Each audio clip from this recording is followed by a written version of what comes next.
The elevator door slid open with a soft chime, but the air that greeted you was anything but gentle. You stepped into the main floor of the John Group headquarters, June's small hand wrapped tightly in yours. Her little sneakers padded beside her polished heels. As the two of you walked through the glass corridor, and the shift in atmosphere was immediate. Heads turned, whispers barely concealed, hummed from cubicles and around corners like an unspoken wave passing through the building. You didn't need to guess what they were talking about. Yesterday's meeting had made sure of that. The moment Jiun had walked in and called Jungkook appa in front of the entire board, everything had changed. Not just for you, not just for Jungkook, but for the entire company. You walked straight, posture stiff, your jaw subtly clenched despite the calm mask you wore.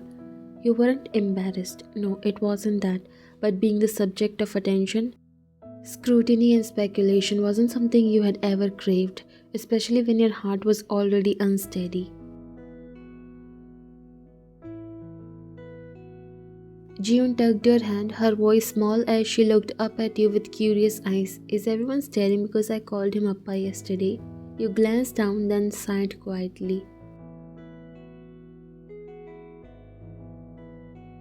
They are just curious, love, but it's okay. You didn't do anything wrong. You said gently. You stopped in front of your office door and crouched to her level, brushing a few strands of her soft hair. It's your weekend, remember? You weren't supposed to be here. Why did you insist on coming? She pouted. Because I missed him. I wanted to see him. Your heart softened instantly, but you kept your tone even. You have to behave today. No surprises, no more meetings, okay? Things are complicated and everyone is already talking about what happened yesterday. She frowned for a second, then straightened her posture like a little soldier, determination in her tiny frame. I'll stay with appa. I promise I'll be a good girl. The words tightened something in your chest. You swallowed before responding, the emotions from last night rising again. His sudden confession, the way he looked at you like you were the only thing in the room, the way he held your daughter like it was the most natural thing in the world.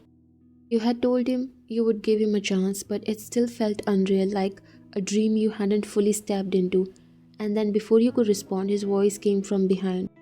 Low, familiar, and laced with warmth you had once thought he wasn't capable of. She's always a good girl, aren't you, princess? You stood quickly and turned. June's entire face lit up as she turned on her heel and ran to him. He was already crouched, arms open.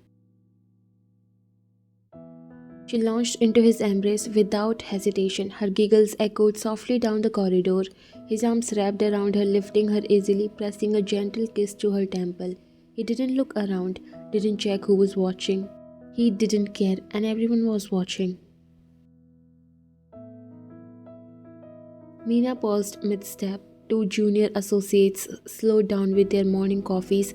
Even Terry, the receptionist, stared openly. You couldn't blame them. The cold, detached CEO everyone tiptoed around was currently cradling a little girl in his arms.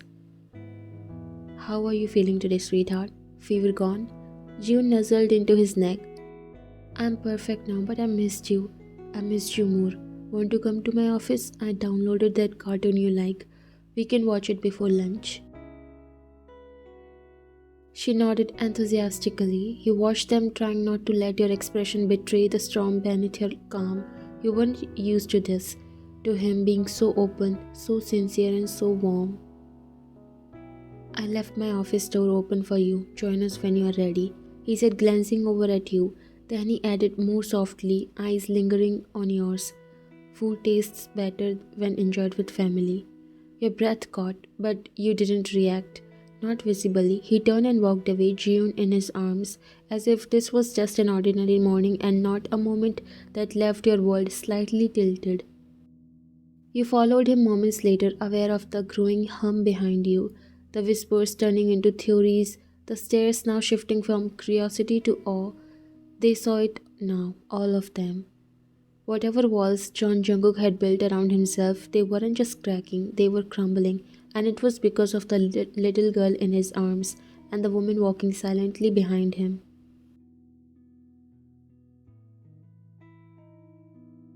He sat quietly on the other end of the couch in Jungkook's office. Jihoon had fallen asleep on his lap after lunch, fingers still curled around his shirt like a habit she had formed in just 2 days.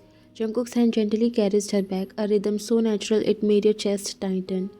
You had agreed to give him a chance, but that didn't mean you weren't scared. Your eyes met his, and he could see it, the weight behind your silence, the thoughts behind your stillness. Why, you didn't sleep last night, did you? You didn't answer right away. Instead, you looked at June, so peaceful as if she belonged there, as if this was always meant to be. I didn't. My head just wouldn't stop. Everything felt too much, too sudden. He let out a soft sigh, careful not to move too much as June snuggled closer against his chest. Even after everything I said yesterday, after everything I showed you, you still don't believe me. Your eyes snapped to his. There was no anger in his voice, only a quiet ache. It's not about believing you, Jungkook. It's about trusting myself. I have raised her on my own for years. I built a world where she was safe, without anyone else. Letting you in means letting go of everything I taught myself to live without. He swallowed hard. And you think I'll ruin that world? You shook your head. No, I think I'll get used to needing you, and that's scarier than being alone. That silence returned again, heavy and trembling between you both. Jungkook leaned down and pressed a soft kiss on Jiun's hair.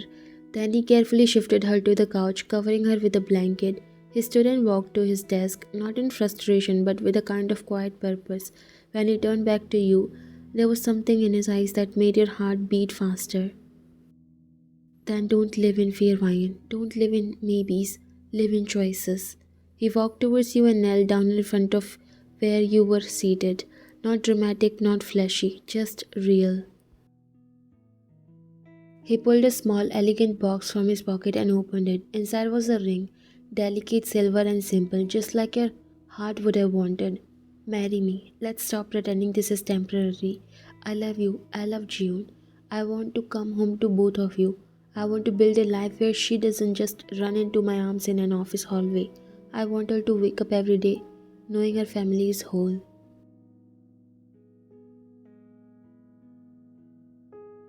Your breath caught. You didn't know if it was fear or joy or both, but your hands trembled as they fell to your lap. Jungkook, I don't know if I'm ready. You don't have to be ready. You just have to be willing. I'll wait, but I need you to know this isn't a phase. This isn't because I'm guilty or sentimental. This is real and I want forever. You looked at him for a long time, your heart twisting. And just as your lips parted to respond, a soft voice mumbled sleepily from behind you, barely opening her eyes. Mama, are we gonna live with Appa now? Jungkook laughed softly under his breath, head dropping forward. You turned and looked at your daughter, your whole world. Her eyes blinked sleepily as she reached her hand out towards Jungkook. I don't know yet, sweetheart. Jungkook stood, leaned forward and pressed a kiss to your forehead. But I'll be here every day until you do. And with that he walked back to his desk, calm, steady, leaving you holding a ring in your hand and a storm in your heart. The ring sat in your nightstand drawer, untouched but never forgotten. You hadn't given him an answer, not yet, but Jungkook didn't push. He didn't call or text endlessly, didn't demand attention or plead for a decision. Instead, he waited, not with silence but with presence. And that presence began to seep into your life like sunlight under a closed door. He stepped out of the elevator holding June's small hand. Her pink backpack swayed with every skip of her step. She insisted on coming again, said weekends were too long to be apart from her appa. And you didn't have the heart to say no. Eyes followed you again, but this time there was a softer curiosity in the stares. Terry whispered to another receptionist. She looks so calm now, and he smiles. John Jungkook actually smiles. But they're already engaged. Did you see the way he looks at her? Honestly, he's a better dad than half the guys I know. June is lucky. Okay, no surprises today. Remember what we talked about? No meetings, no interruptions. I'll be good. Good girl, you said, smiling faintly. Just as you were about to turn down the hallway, a warm, familiar voice called out, Morning, ladies. June gasped and ran to him. He knelt instinctively, catching her mid-run as if it was second nature. Did you know how much I miss you? You didn't call last night. I was going to, but someone fell asleep too early. Did not, she said playfully. Alright, my fault then. I owe you a bedtime story tonight. 2 stories. He sighed mockingly. You drive a hard bargain, miss. You couldn't help but smile, even as you shifted uncomfortably under the eyes of the entire office watching the little reunion unfold like something out of a drama. You feeling alright now? Still a little warm? I'm okay now. I just wanted to see you, she replied, pressing her cheek to his. That did it. Your throat tightened. He looked at you, still holding her, but this time his gaze lingered. She missed me, but I think I missed her more. You opened your mouth, but nothing came out. Instead, you looked away, feigning interest in the receptionist's flower pot. Let's go. I have a very important cartoon committee meeting scheduled in my office. You are the chairperson, right? She giggled. Yes, I have to pick the episodes. He leaned close to her ear and whispered something that made her laugh louder than necessary. You didn't ask what it was, didn't want to know. You stepped forward, brushing a strand of hair behind your ear, pretending to not look too affected. His eyes softened as he looked at you. She still has your frown. You raised a brow. Is that your way of complimenting her? He smirked. Of course, it's my favorite frown in the world. Your heart skipped. You looked away. He never stopped doing that, slipping small truths into casual moments. You followed him to his office where June happily curled up on the couch with a tablet and headphones. He walked over to your side. You didn't wear the ring. I didn't say no either. He nodded. I know. I'm not rushing you, just letting you see what life can look like. This is the part that scares me. What, happiness? Losing it. You whispered slowly. He exhaled long and quiet. You won't lose me, not again.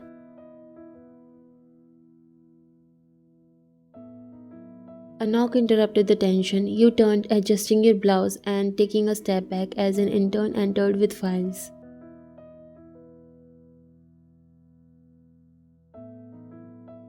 Lunch break, you found a quiet corner with June while she nibbled on her sandwich and played with the grass. You stared ahead, unsure why the tears threatened to gather behind your lashes. Jungkook arrived quietly, holding 2 coffees. I figured you didn't eat. You figured right. He handed you the cup. Hazelnut, just how you like. Thanks, you said, being grateful. There was a long pause. Wine. You looked at him. I'm not asking for perfection. I just want honesty. Do you feel anything for me now, after all this? You looked down. Yes. His shoulders relaxed and he took a step closer. Then hold on to that. Let that be enough for today. I'm scared of what happens if I give in. Then I'll hold your fear too. Just don't shut me out. You didn't respond. Instead, you turned to June, watching her hum to herself and press tiny daisies into the pages of her notebook. She deserves the world. She is my world, just like you are. That made you look at him, really look at him.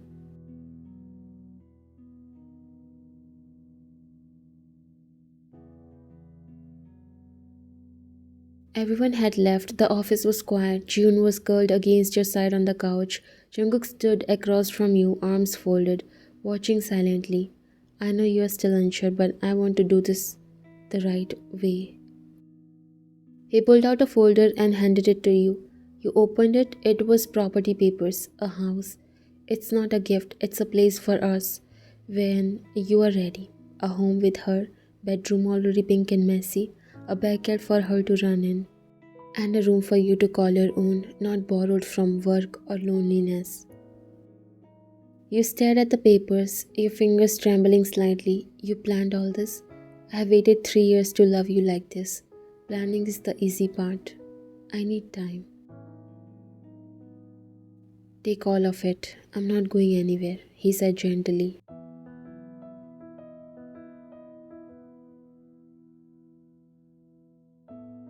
That night, you sat beside June in bed brushing your fingers through her hair. She stirred in her sleep, murmuring, Appa. You smiled sadly. You still hadn't said yes, but you weren't saying no either. And maybe this was how love truly began, not with a kiss or a promise, but with the quiet bravery of staying.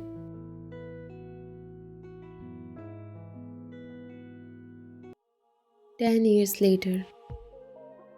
The golden sunlight filtered through the curtains, casting a soft glow over the bedroom where June lay sprawled on the rug, a photo album open beside her.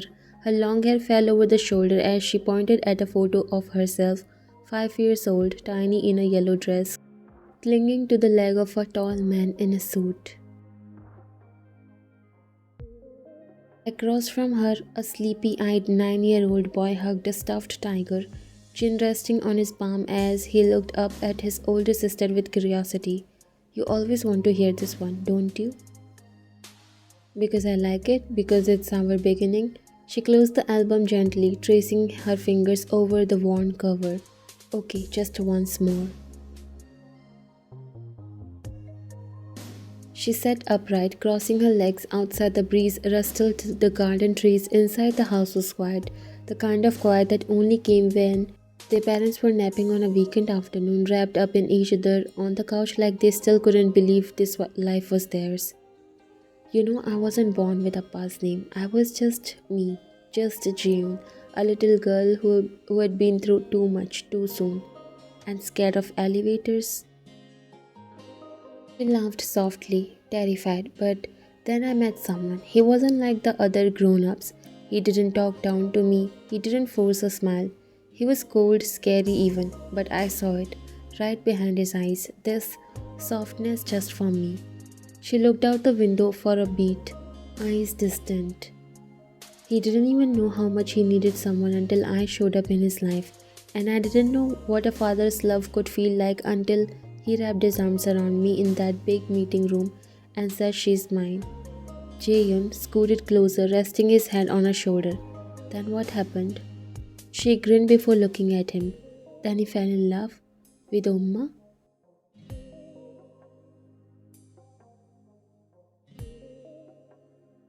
In a small garden, just the three of us. I was the flower girl and the best man and the loudest crier.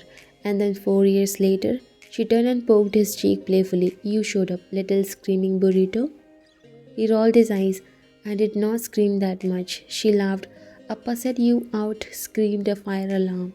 They both giggled, the sound echoing through the warm house. You know why I love this story? Because it made us. Yeah, we weren't perfect, none of us, but we found each other. We chose each other every single day. Just then, the faint creak of door unlocking made them look up. Their parents appeared. You in your soft cardigan and Jungkook with slightly tousled hair and his arm casually slung over your shoulder. He smiled at the scene below, warmth in his eyes. What are you two plotting now? June is telling me how you proposed. She better not be lying. I was very romantic. You smirked. He was nervous, sweating like it was summer in the Arctic. June laughed, but you said yes. You met Jungkook's eyes across the room, the same old glimmer of disbelief and joy still dancing there. Of course I did. He gave me the world in the form of two little hands that called him Appa, long before I was brave enough to call him mine. Jungkook walked over, ruffling Jaehyun's hair and kissing Jaehyun's forehead. You are all mine, the best damn thing that ever happened to me. June hugged him. She's still his princess. We know, Appa. As the family curled together on the bed, arms tangled and laughter echoing in the background, June glanced once more at the photo album. The beginning was rough, but the ending, it was everything love was ever meant to be.